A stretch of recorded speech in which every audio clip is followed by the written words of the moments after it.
Bismillahirrahmanirrahim. Assalamualaikum warahmatullahi wabarakatuh. Kami dari perwakilan asisten laboratorium patologi klinik FK Unisula. Di sini kami akan berbagi materi mengenai plebotomi dan pemeriksaan darah rutin yang diselenggarakan oleh bidang Penpro dari HFPK FK Unisula. Di sini dengan saya sendiri, Taninda Rumania Lukri, dan terdapat Arumaisa dan Akila Karjanya sebagai asisten patologi klinik FK Unisula angkatan 2019, dan Mbak Nihaya sebagai laboratorium patologi klinik FK Unisula angkatan 2018. Untuk pertama-tama di sini saya akan menjelaskan mengenai flebotomi terlebih dahulu.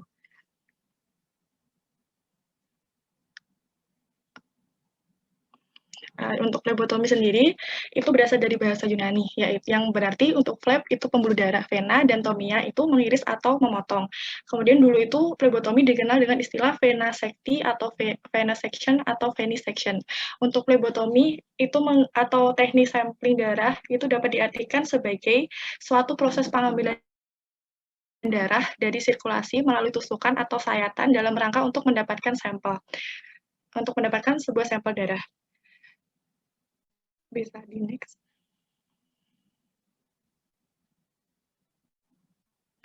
Untuk lokasi dari flebotomi. Untuk lokasi dari flebotomi ini itu di vena superficial, yaitu yang dianjurkan adalah vena mediana cubitti. Vena mediana cubitti itu merupakan vena yang menghubungkan dari vena basilica dan vena cephalica pada fossa antercubital atau pada lipatan siku. Itu untuk gambarnya. Kemudian terdapat juga beberapa tempat alternatif selain daerah dari antekubiti. Terdapat di lengan bawah, kemudian di pergelangan tangan, punggung tangan, kaki, dan pergelangan tangan. Itu dilakukan jika tidak terdapat vena yang lain yang dapat ditusukkan atau dilakukan dari flebotomi.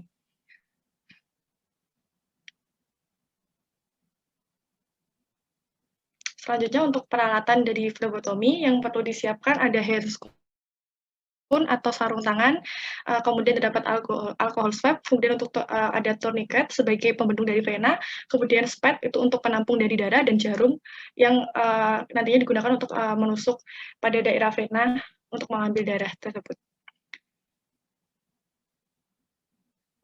Untuk prosedur kerjanya.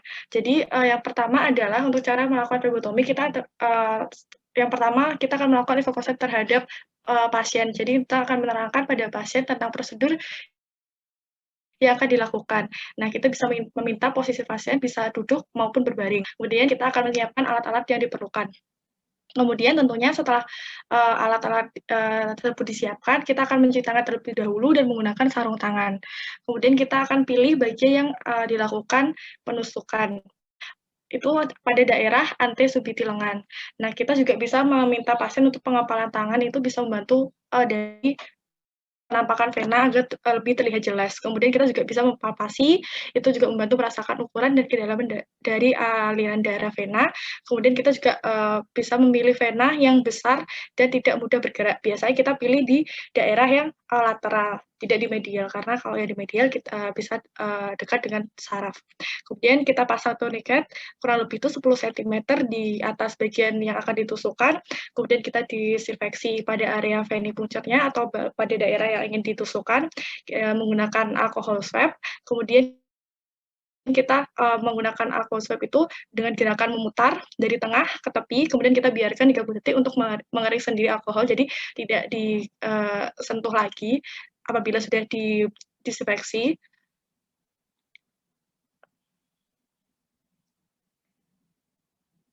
Untuk selanjutnya kita akan menusukkan jarum ke dalam vena. Untuk memasukkan jarum ke dalam vena itu, kita dengan posisi lubang jarumnya itu menghadap ke atas dengan sudut 15 hingga 30 derajat. Kemudian selama jarum di dalam vena itu diusahakan gerakan seminimal mungkin. Kemudian segera kita lepaskan tourniquet setelah darah mengalir atau darah terlihat di ujung pipet. Kemudian tarik perlahan-lahan menghisap dan biarkan pipet tersebut terisi darah dengan penuh atau sesuai dengan yang akan digunakan sebagai sampel. Kemudian kita lepaskan jarum perlahan dan pasang penutup jarum, dan kita segera tekan pada tempat tusukan dengan atau juga bisa itu selama 3 hingga 5 menit. Kemudian kita plester pada bagian tersebut dan plesternya juga nanti bisa dilepas setelah 15 menit. Kemudian kita, pindahkan darah dari spet ke tabung atau botol atau ke vial. Kemudian itu nanti dengan cara kita lepaskan jarum dari spet secara berhati-hati, jangan sampai darah tersebut nanti keluar. Kemudian, kita masukkan darah ke dalam botol atau tabung itu secara perlahan sesuai dengan pemeriksaan laboratorium yang dibutuhkan. Jadi untuk memasukkan ke dalam botol darahnya itu melalui dinding-dinding botol tersebut. Kemudian untuk, spet dan jarumnya bisa dibuang ke wadah pembuangan khusus, kemudian kita ucapkan terima kasih kepada pasien dan berikan informasi yang diperlukan. Kemudian kita lepaskan sarung tangan dan mencuci tangan, agar tetap steril. Untuk selanjutnya bisa dijelaskan oleh Mbak Nafisa. Baik, terima kasih atas waktu dan kesempatannya. Setelah ini saya akan menjelaskan tentang pemeriksaan darah rutin dan nanti akan dibantu oleh beberapa rekan saya. Yang akan saya jelaskan di sini adalah pemeriksaan laju endap darah. Kemudian nanti rekan-rekan saya akan membantu untuk menjelaskan tentang pemeriksaan jumlah leukosit, pemeriksaan jenis leukosit, dan pemeriksaan HB. Baik, selanjutnya saya akan menjelaskan tentang pemeriksaan laju endap darah dengan metode Westergren. Cara kerja dari pemeriksaan laju endap darah atau yang biasa kita sebut dengan LED sendiri dengan cara memasukkan nanti ditambahkan oleh reagen yaitu natrium sitrat 3,8% sebanyak 0,4 mili di dalam vial. Jadi nanti untuk tata caranya kita mengambil dari reagennya terlebih dahulu baru dari darahnya karena ditakutkan kalau misalnya kita mengambil darahnya terlebih dahulu baru reagennya nanti reagen tersebut akan tercampur oleh darah yang sudah kita ambil tadi. Kemudian setelah kita sudah ambil di vial kita hisap dengan tabung Westergren sampai angka 0 di tabung Westergren nanti yang sudah disediakan. Kemudian kita letakkan di rak secara tegak lurus. Setelah itu catat kolom tabung yang berwarna merah pada 1 jam pertama dan 2 jam berikutnya. Kemudian bila terdapat Bavikot juga harus dilaporkan ada berapa dari jumlahnya.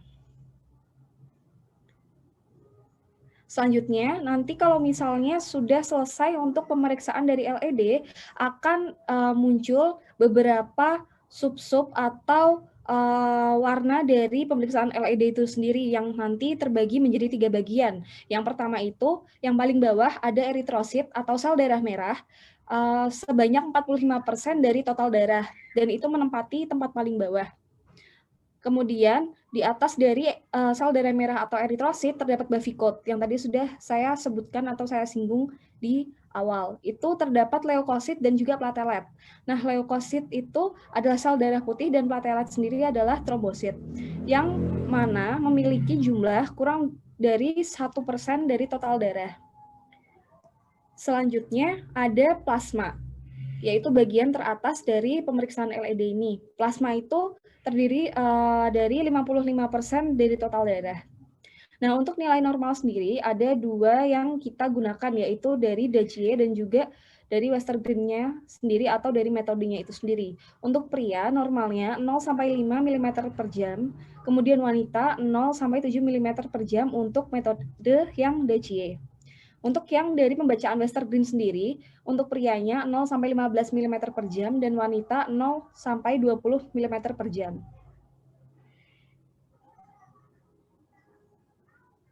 Nah, pemeriksaan LED ini juga dipengaruhi oleh beberapa faktor.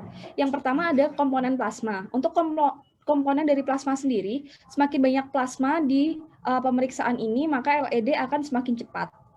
Kemudian dari eritrosit, untuk eritrosit ada 3 faktor yang bisa mempengaruhi dari LED itu sendiri. Yang pertama ada semakin sedikit jumlahnya, LED akan semakin cepat. Jadi LED itu pengendapannya akan semakin cepat karena jumlahnya itu sedikit. Jadi tidak berdesakan saat dia akan turun ke bawah seperti itu untuk logikanya.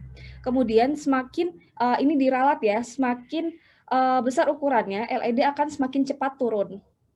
Selanjutnya, semakin homogen bentuknya, LED akan semakin cepat. Karena eritrosit itu sendiri juga punya banyak bentuk. Apabila bentuknya bermacam-macam atau heterogen, maka LED itu akan semakin lama untuk mengendapnya. Kemudian ada suhu, semakin tinggi suhunya, LED akan semakin cepat. Lalu untuk kemiringan sendiri, ada semakin curam, tingkat kemiringan tabung, LED akan semakin cepat. Karena kalau misalnya LED diletakkan tegak lurus, itu akan lebih lama waktunya, tapi kalau misalnya miring, maka nanti akan mempengaruhi dari tingkat kecepatan LED itu sendiri.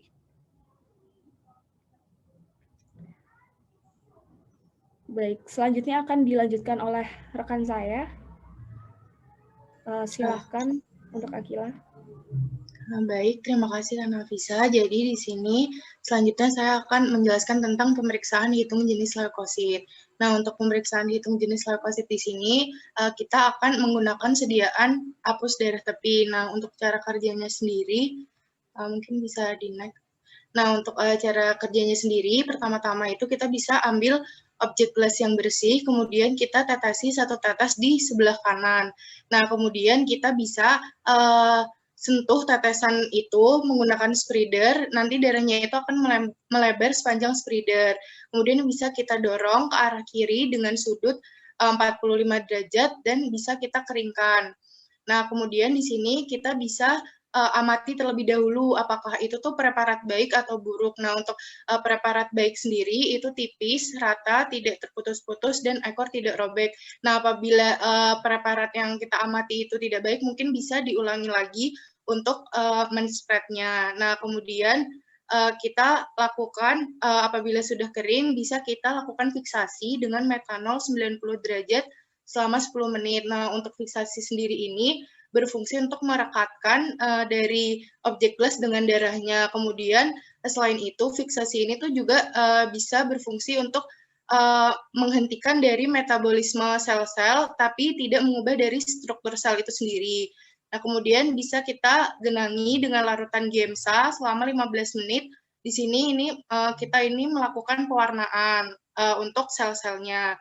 Kemudian cuci dengan air mengalir. Nah, untuk cuci dengan air mengalirnya itu secara tidak langsung. Jadi kita bisa alirkan dulu ke tangan kita, kemudian kita alirkan ke objek gelasnya. Jadi jangan secara langsung. Nah, nanti apabila secara langsung itu untuk preparatnya itu bisa rusak. Kemudian bisa kita keringkan lagi dan kita olesi dari minyak imersi dan bisa kita amati di mikroskop.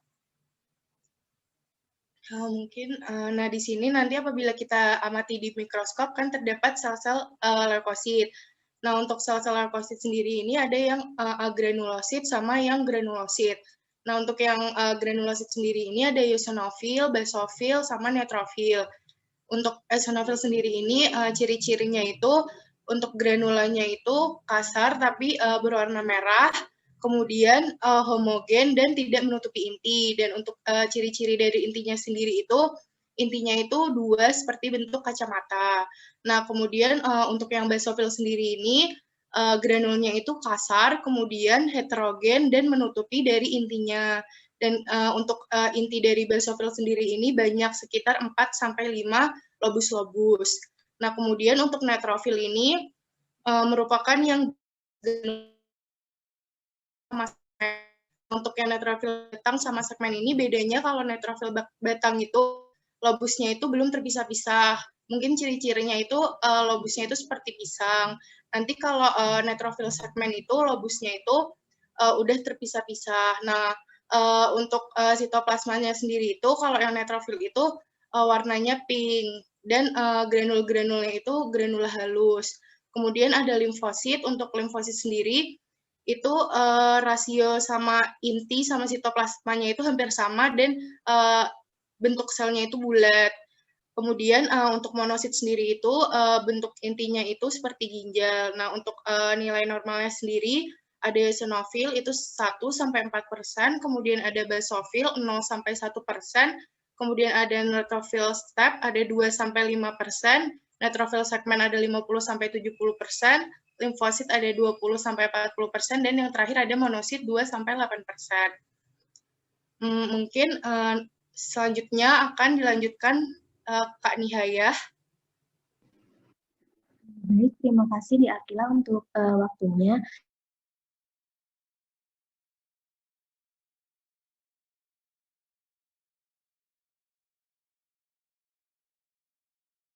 Untuk alat-alat yang digunakan, kita menggunakan hemometer Sahli. Nah, hemometer Sahli sendiri ini terdiri dari beberapa alat. Nah, untuk yang gambar nomor 1 ini merupakan pipet HB, kemudian untuk yang gambar nomor 2 ini merupakan pengaduk kaca, untuk yang gambar nomor 3 ini merupakan tabung pengencer, dan untuk yang gambar nomor 4 ini merupakan selang, untuk gambar nomor 5 ini merupakan penyikat tabung yang digunakan untuk membersihkan tabung, kemudian untuk yang nomor 6 ini merupakan pipet larutan. Kemudian untuk yang nomor 7 ini merupakan larutan HCl 0,1N. Kemudian untuk yang nomor 8 merupakan standar hemoglobin yang dimana terdiri dari 2 tabung standar. Nah, yang pertama, isi tabung pengencer dengan HCl 0,1N hingga angka 2. Kemudian menggunakan pipet HB, hisap darah sampai angka 20 mm, jangan sampai ada gelembung udara yang ikut terhisap. Kemudian hapus darah yang ada pada ujung pipet dengan tisu. Kemudian tuang darah ke dalam tabung pengencer, bilas dengan Aquades bila masih ada darah di pipet. Kemudian biarkan di mana pemberian HCl 0,1N ini berfungsi untuk warna kecoklatan ini menandakan bahwa hemoglobin ini sudah berubah menjadi hematin asam. Kemudian kita tambahkan Aquades tetes demi tetes. Kemudian aduk dengan batang kaca pengaduk. Kemudian selanjutnya bisa kita bandingkan larutan dalam tabung pengencer dengan warna larutan standar. Bila sudah penambahan dari Aquades,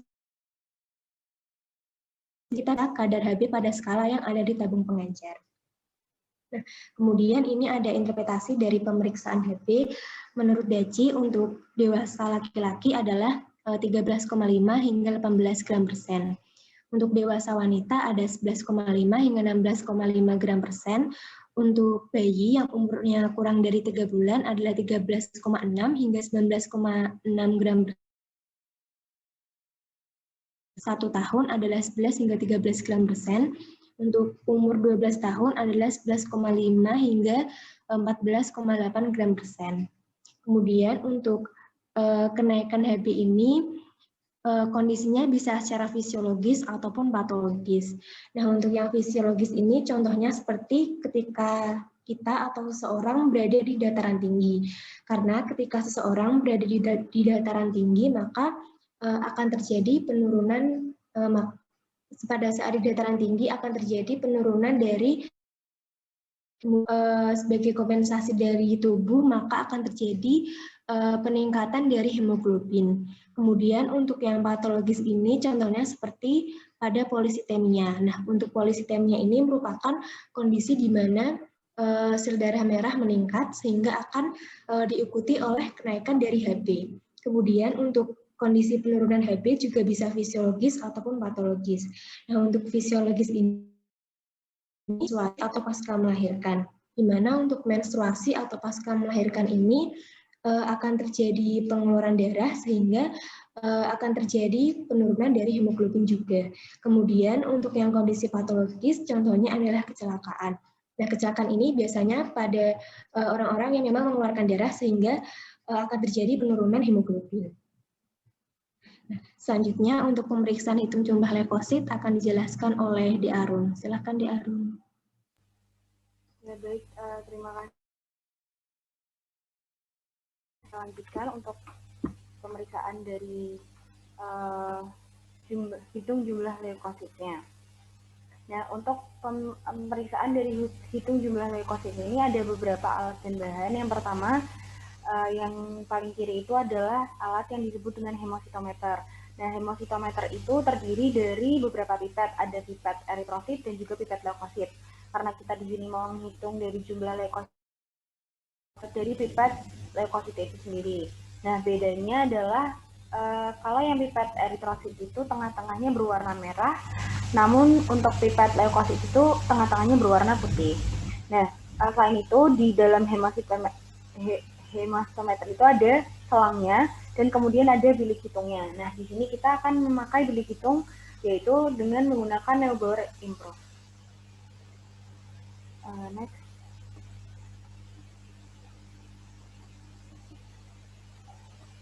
Nah, di sini ada cara kerjanya untuk pemeriksaan dari hitung jumlah leukositnya. Untuk pemeriksaan hitung jumlah leukosit ini nanti kita menggunakan dari reagen yang dinamakan reagen TERT. Yang pertama, kita akan menghubungkan pet, selang, dan juga pipet leukositnya. Nah, yang akan kita lakukan pertama yaitu kita akan mengambil darah atau menghisap darah sampai angka 1. Nah, nanti jika sampai angka 1 itu maka pengencerannya 10 kali dan jika sampai angka 0,5 berarti pengencerannya 20 kali. Kemudian setelah darahnya itu dihisap, maka ujung pada pipetnya itu dihapus dan kemudian kita akan lanjutkan untuk penghisapan dari larutan PET-nya. Nah, larutan PET-nya ini akan dihisap sampai angka 11. Kemudian larutan PET dan darahnya itu dihisap, maka kita akan melepaskan dari selang dan pipet dan kita akan menutup di bagian ujung dari pipetnya itu sendiri. Setelah itu kita akan menggojok secara horizontal selama kurang lebih 1-3 menit. Kemudian sebelum memasukkan dari tetesan larutan PET dan juga darahnya itu, kita akan membuang kira-kira 1-4 tetes pertama, kemudian baru kita masukkan ke dalam dek bilik hitung. Nah, kemudian di sini kita akan meneteskan larutan dari pinggir bilik hitung dan kita amati di mikroskop pembesaran yang sedang. Nah, untuk pemeriksaan dari hitung jumlah leukosit ini sendiri ada rumusnya. Nah, untuk rumusnya ini sendiri yaitu jumlah leukosit sama dengan N dikali P dibagi sama C, di mana N-nya itu adalah jumlah leukosit yang ditemukan, kemudian P-nya itu adalah pengenceran, di mana tadi kalau misal hisap darahnya sampai angka 1, berarti pengencerannya 10 kali, namun jika 0,5 itu pengencerannya 20 kali. Dan untuk volumenya di sini, karena tadi ada satu kotak, dalam satu kotak, mungkin bisa di back lagi Mbak Nia.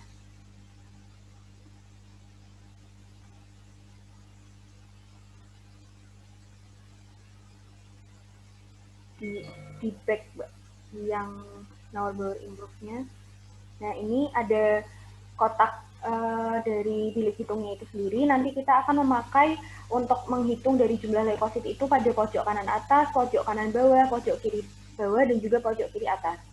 Nah, itu dalam satu kotak ini kita akan menghitung dari 4 kotak sedang itu sendiri, di mana satu kotak sedang itu terdapat 16 dari kotak kecil. Yang berarti di mana satu kotak kecil ini volumenya adalah 1/4 dikali 1/4 dan tingginya semuanya ini adalah 0,1 atau 1/10. Mungkin balik lagi ke yang tadi Mbak.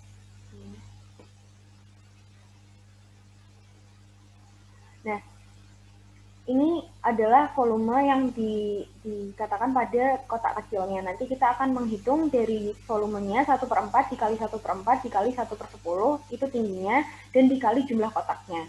Nah, untuk nilai normal dari leukosit ini sendiri adalah 4.000 sampai 11.000 per mmK yang dikatakan dari leukopenia atau leukositnya di bawah dari nilai normal, yaitu ketika di bawah dari 4.000 dan leukositosis di atas dari 11.000. Nah, ini adalah salah satu contoh soal untuk menghitung, yaitu pada pemeriksaan hitung jumlah leukosit ditemukan 100 leukosit pada 16 kotak. Nah, darah ditarik sampai angka 1. Yang pertama, hitung jumlah leukositnya dan sebutkan interpretasi beserta nilai normalnya. Nah, di sini karena darah ditarik sampai angka 1, berarti pengencerannya dia menggunakan pengenceran yang 10. Nah, di sini kita hitung yang pertama menggunakan rumus N kali P dibagi V, di mana N tadi itu ditemukan 100, P-nya itu adalah 10 dibagi volumenya 1/4 dikali 1/4 dikali 1/10 pada 16 kotak kecil, yaitu ditemukan 10.000 per mmK, di mana ini adalah nilai yang normal atau masih dalam batas normal, yaitu 4.000 sampai 11.000 per mmK. Baik, sekian presentasi dari kami untuk mengenai hemarutinnya. Saya ucapkan terima kasih. Saya tutup. Wassalamualaikum warahmatullahi wabarakatuh.